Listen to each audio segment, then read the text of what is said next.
Mesdames, Messieurs, bienvenue à cette nouvelle édition d'informations sur CamNews 24. Nécrologie, le directeur général du port autonome de Douala, cet étant, Emmanuel Etundi Oyono, a tiré sa révérence ce dimanche à Paris suite à une longue maladie. À suivre aussi dans ce journal Sport Football CAN féminine 2016, c'est ce lundi 25 juin 2016 qu'arrive à Yaoundé au Cameroun l'équipe de contrôle de la CAF conduite par Léodéa Tenga, président de la commission d'organisation. Pendant une semaine, elle évaluera les travaux dans la perspective de la Coupe d'Afrique des Nations de football.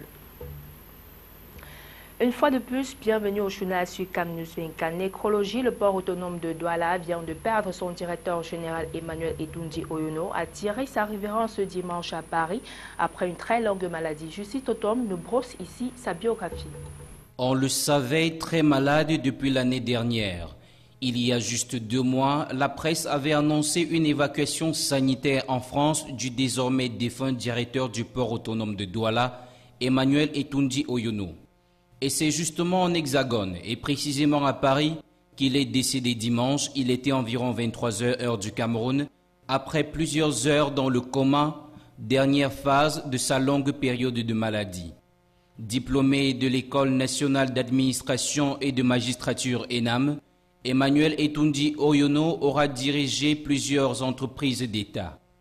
Il aura été tour à tour à la tête de la Société de recouvrement des créances SRC de 2005 à 2008, de la mission d'aménagement et d'équipement des terrains et bureaux Maïtur de 2008 au 13 septembre 2012 et du port autonome de Douala de 2013 à 2016. Il faut noter que la récente hospitalisation de l'ex-directeur général était la 2e en l'espace de 8 mois. Le 21 septembre 2015, il avait quitté le Cameroun pour une mission d'1 mois à l'étranger et n'était revenu que 3 mois après un séjour prolongé en raison d'un problème de santé. Au cours de ces derniers ennuis graves, le poste du directeur général est donc resté vacant pendant plus de 2 mois avant que le conseil d'administration ne nomme le 11 décembre 2015 le directeur général adjoint Charles Michaud Mokokonjo pour assurer l'intérim.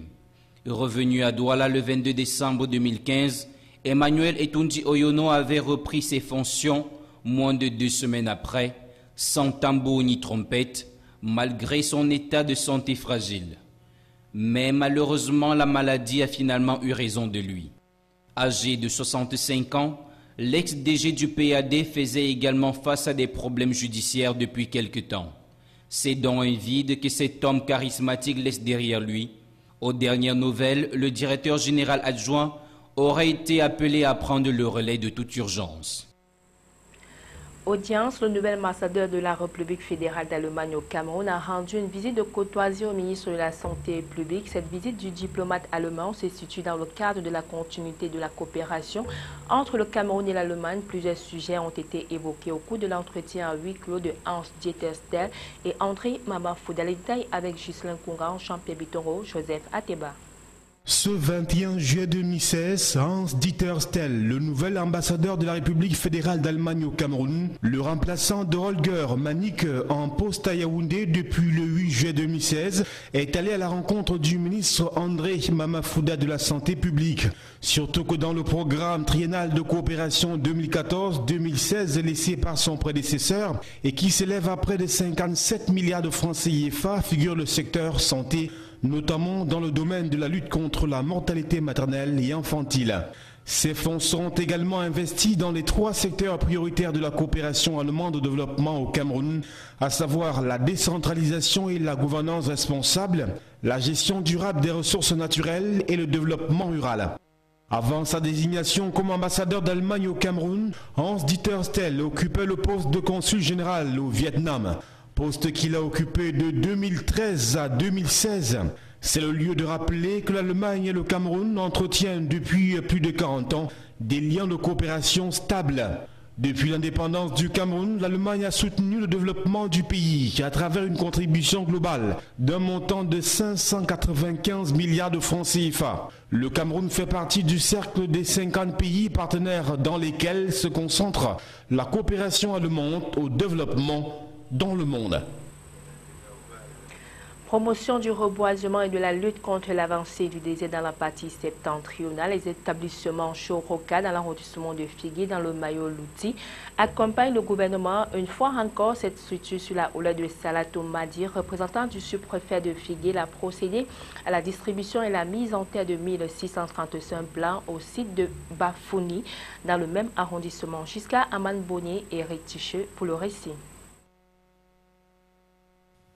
Le climat de type soudanien de la région du Nord et de la forte chaleur qui en résulte sont sans doute en partie l'œuvre de l'homme qui n'ignore en aucune façon les conséquences. Le gouvernement camerounais depuis un certain temps en a fait son cheval de bataille afin de changer la donne et les esprits des uns et des autres pour préserver la nature et lutter contre l'avancée du désert qui frappe aux portes du septentrion. Pour faire face à ce phénomène, la solution consiste à planter en grand nombre les arbres, ce que la pépinière Choroka de Figuil a plutôt bien et vite compris. Cette année encore, les établissements Choroka ont respecté leur engagement. La volonté a été traduite en fait. La cérémonie du 21 juillet 2016 avait pour but la distribution gratuite des plants aux populations de Figuil et ses environs. Au total, 13 000 plants essentiellement forestiers vont être distribués. Une action de continuité qu'entend promouvoir l'entreprise Choroka dont le souci de reboisement est incarné depuis bien longtemps. Le but, c'est d'être proche de l'environnement et se développer avec elle, bénéficier des avantages de l'environnement, être sensible à l'impact que l'on peut avoir. Donc nous, l'état d'esprit que l'on veut avoir, c'est nous sommes une industrie qui est là depuis plusieurs années. Nous avons évolué avec l'environnement, nous utilisons l'environnement et pour pouvoir persévérer sur la durée, il faut que notre contribution soit à la hauteur de nos ambitions de développement.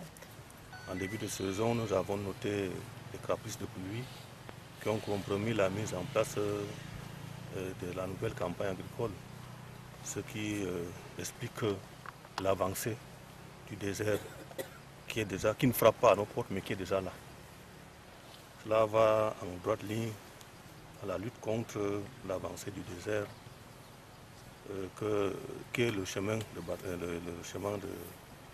de bataille du gouvernement camerounais. L'opération de distribution des plants aux populations de l'arrondissement de Figuil et ses environs qui va durer toute une semaine rentre en droite ligne du programme de gestion environnementale de l'usine Choroka qui est salué à sa juste valeur par les responsables locaux de l'environnement et les autorités administratives qui n'ont pas manqué de dire aux heureux bénéficiaires de veiller à l'entretien de ces plants.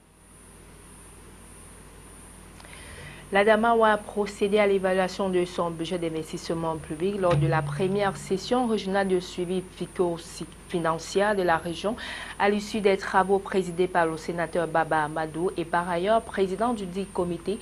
Il a été révélé que la performance est au-dessus de la moyenne, bien qu'elle exige encore beaucoup d'efforts de la part de tous les acteurs. Le compte rendu de Colombe Qatar, Justin Moifo.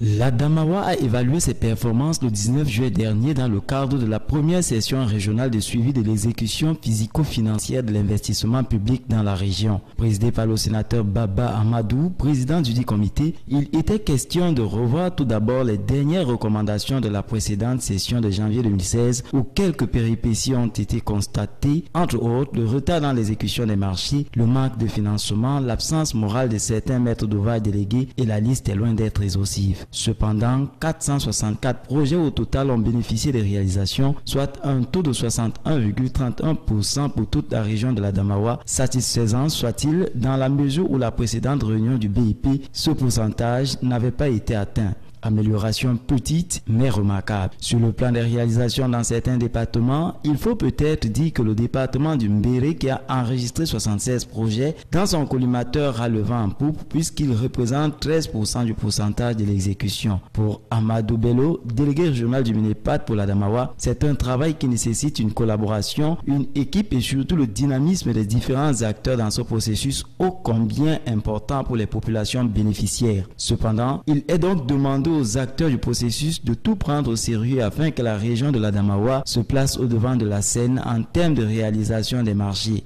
Toutefois, il faudrait peut-être souligner que beaucoup de difficultés ont été observées lors de la passation de ces marchés, mais aussi au niveau de l'exécution. Il n'en demeure pas moins que la région fait face à de multiples difficultés qui d'ailleurs doivent être résolues dans de tout prochains jours.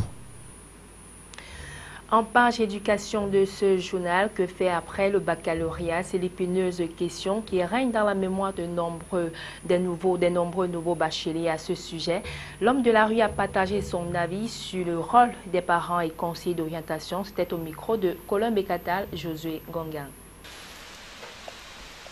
Le baccalauréat, la session de 2016, a révélé ses admis. Pour le lauréat, l'euphorie des résultats le conduira sans tarder au choix d'une filière pour ses études supérieures. Une décision qui en principe déterminera sa carrière. Mais le constat est tel que dans certains cas, le choix des études suivies n'offre pas assez d'opportunités d'emploi. À mon avis, je vois qu'après le bac, beaucoup choisissent la filière par passion. Donc, du coup, comme il a fait C, il s'est dit que non, je vais faire mathématiques ou je vais faire physique.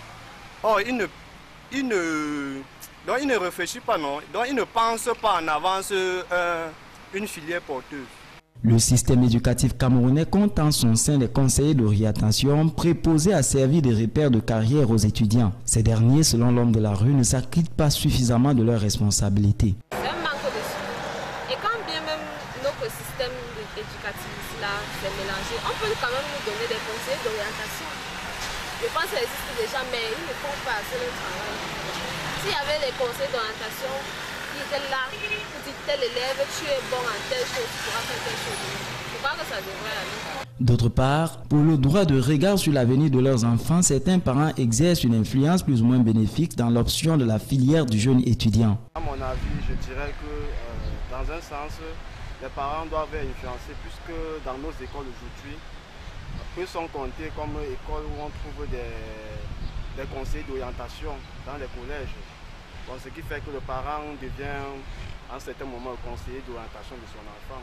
Les études servent à acquérir une conception équilibrée de l'instruction, mieux encore à nous ouvrir les portes d'une carrière. Son dévolu sur une filière après le baccalauréat devait être une question préparée, préalablement soumise à un conseiller d'orientation, mais choisie a priori par l'étudiant lui-même. Des choix de carrière, c'est loin d'être un jeu. CAN féminine 2016, c'est ce lundi 25 juin 2016 qu'arrive à Yaoundé au Cameroun l'équipe de contrôle de la CAF. Pendant une semaine, elle évaluera les travaux dans la perspective de la Coupe d'Afrique des Nations Unies de football féminin Cameroun 2016. À 4 mois du coup d'envoi de la CAN, la délégation de 6 membres conduite par Léodé Gatenga, président de la commission d'organisation, s'inscrit dans le chronogramme normal de toute compétition puisque l'instance africaine doit régulièrement s'assurer du bon déroulement des préparatifs. C'est sur ce que nous mettons un terme à cette édition d'informations sur CAMNews 24. Merci de votre aimable attention et bonne suite des programmes.